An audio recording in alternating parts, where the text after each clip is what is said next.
Hello, I'm Stuart Pettis, the AFA's Director of STEM Education Programs. I'm here today with Major General Greg Gagnon, the Deputy Chief of Space Operations for Intelligence. We're going to talk a little bit about STEM education. But first, sir, you had a pretty interesting career. So you've done intelligence, you've done cyber, you worked in space. That's unique. That's three of the four disciplines within the Officer Corps of the Space Force. How did you get on that path? That's a unique career path. Yeah, it was a little interesting from the start. I started as an intelligence officer in the Air Force, and I did a series of different assignments that kind of grew that technical proficiency. But even as a junior officer, I did career broadening stuff. And despite what they tell you in the Air Force, they have this moniker, oh, don't ever be a teacher, it'll end your career. I was a teacher as a captain, and it accelerated my career. It helped me learn how to teach adult learners. It helped me understand how people consume information. And I will tell you, as a general officer and as a full bird colonel working for 7 4-stars in a row, the first thing I do as I'm studying them and getting to know them is figuring out how they learn. Do they learn by reading? Do they learn by briefing? Do they learn by doing? And then I shape my delivery to that different medium. So you're always going to learn things younger that can be applied later. The other thing that I done in my career was advanced schooling, right? Like they sent me to go get a degree so that I could learn new things. And although the degree is kind of important, it's really about lifelong learning.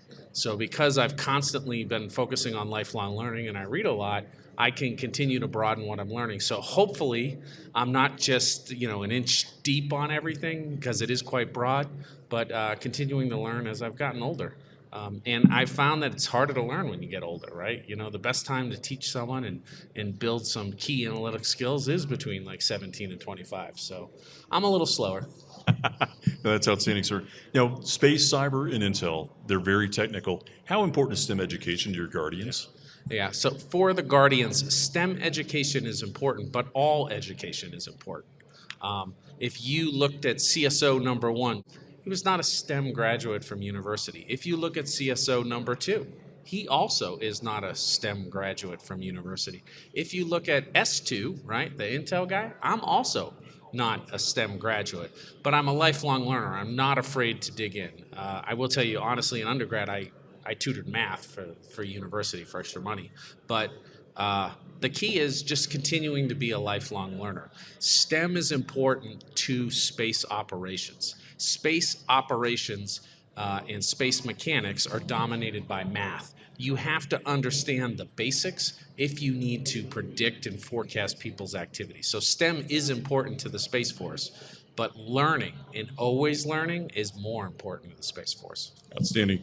Now, sir, in AFA, we're exceptionally proud of our two STEM education programs, Stellar Explorers and CyberPatriot. You have a personal connection to CyberPatriot. Would you mind sharing that a little bit? Yep. I first got to see CyberPatriot as a parent, right, when my son participated in it during his high school years. What I really enjoyed about the CyberPatriot experience, for those of you who don't understand, it's basically like high school hacking club. It's capture the flag, it's learn how to secure information technology, and then in some competitions, learn how to attack information technology, which is tremendously exciting, right? For a cryptologist, a hacker, or just someone in America who wants to help secure IT.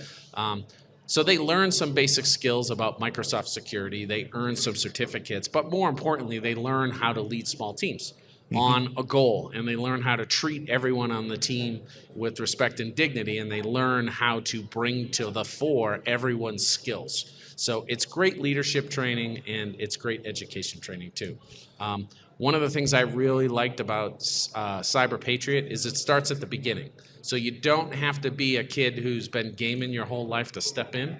They start from the basics and they train you from the bottom up. So I'm a fan of it. I think it's important for the future of America to develop this type of IT technical skill, because winners in the future from an economy standpoint are IT economies. Yep. Nope.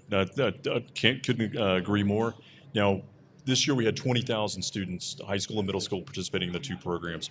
If you could tell them something, what would you mention? What would you tell them to prepare them for their futures?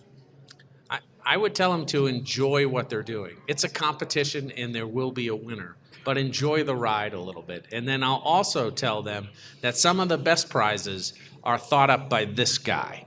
he built like this WWE wrestling belt that is a prize in Stella. It's either CyberPatriot, Both. it's in both of them.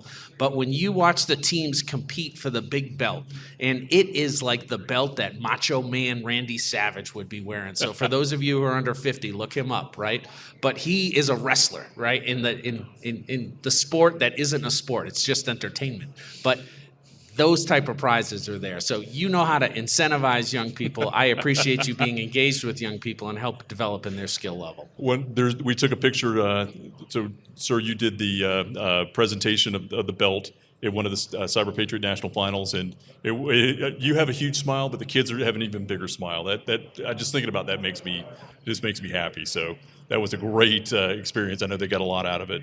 So, sir, thank you so much for your time this afternoon and sharing your experiences. As always, it's great. My pleasure. My pleasure. Thanks for what you do, and thanks for staying connected to our high school generation. Thank you, sir.